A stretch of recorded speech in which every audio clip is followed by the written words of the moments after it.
Welcome to Overthinking Dungeons. What are 5 planning mistakes new DMs make when preparing for the first session? I'm your host and DM, Manny, and let's hop straight into it. Tip number 1. First thing you need to do if you're going to run a game is book a time. Many people make the mistake of believing they need to prepare a session before they need to run it. No, too many people spend too much time thinking about things, overthinking it, trying to get it perfect, then never actually getting it done. So what you need to do is, when you book yourself a time, you light that fire under your bum and you realize as you're getting closer to that time, you need to get this done, you need to get that done.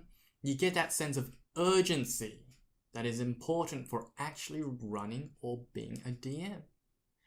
So just some quick advice. I would not do it more than 6 months. That's too far out for most people to prepare. I would do it more than 1 month. That way you give yourself an opportunity to prepare. So let's move on to tip number 2. Pre-frame. So you would be very surprised at how many problems you can solve with a good pre-frame.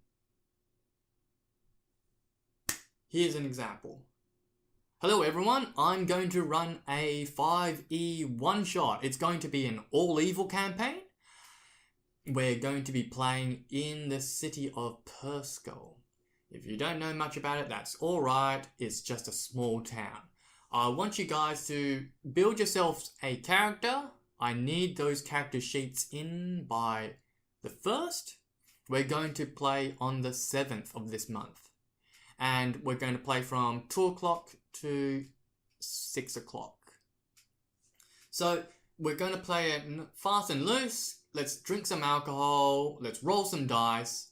I'm not so fussed about the rules. It's just about having a good time and being a little bit chaotic. That is an example of a pre-frame. I've told my players what time they're going to play, when they're going to play. I've told them what they need to get done in time for that. They also are unlikely to rock up to the game with a good character if you're playing an all-evil game. Or, so many problems have been fixed before they reach the table. Let's move on to tip number 3. So, tip number 3 is reduce your scope. So if you're playing a campaign, bring that down to a chapter. If you're planning to do a chapter, bring that down to a one-shot. If you're planning to do 5 characters, see if you can get away with just running 2 characters. Because there is an illusion that believes that bigger is better. What happens there is most people end up as wide as an ocean, but as deep as a puddle. Instead, run your game so you know your content. They go to an inn, you know what the inn is like, who's there, what's there. So here is an example of a poor way to do it. You've created a massive city, you don't know where your players are going to go, you don't know what these things are. So let's say you go to an inn, it's called the Battle-Scarred Bard.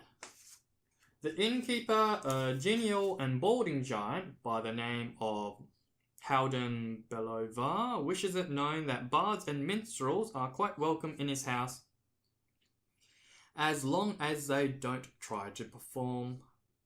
I'd not define him in this. His arms are thicker than both of my thighs put together. I saw him break up a brawl by simply plucking up 2 large and furiously punching warriors up in the air like 2 feathers, braining them several times against the ceiling until they were unconscious, then tossing them in the corner.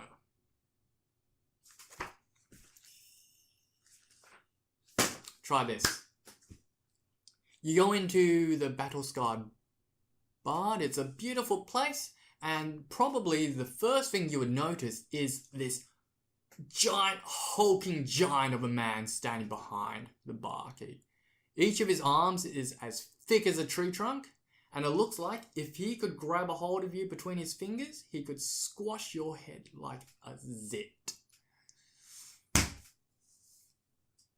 Welcome to my inn. Is that a flute?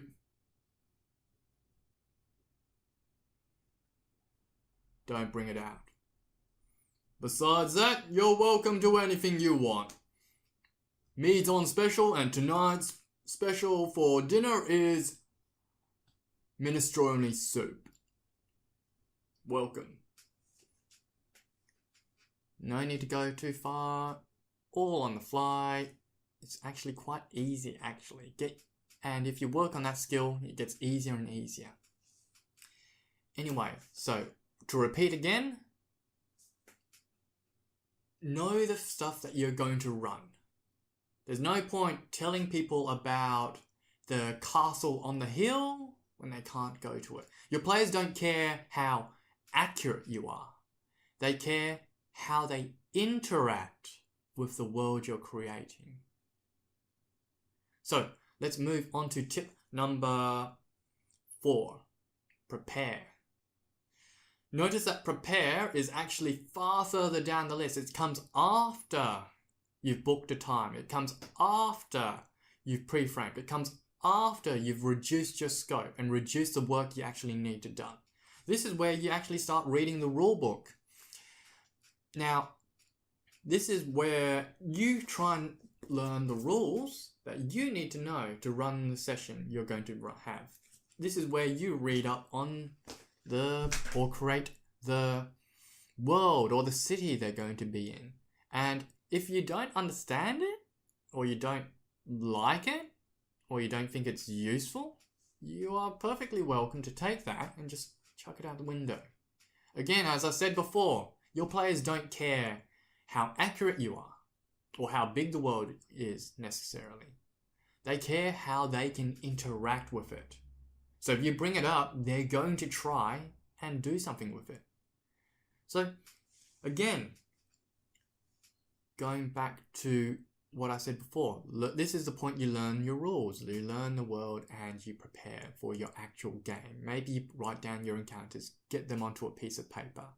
So this is also a good point where you can do all sorts of little tips, like my DM, Rob, he ran his Underdark game in 5e and he gave us all these files. And here there's a picture of my character in, my character's name.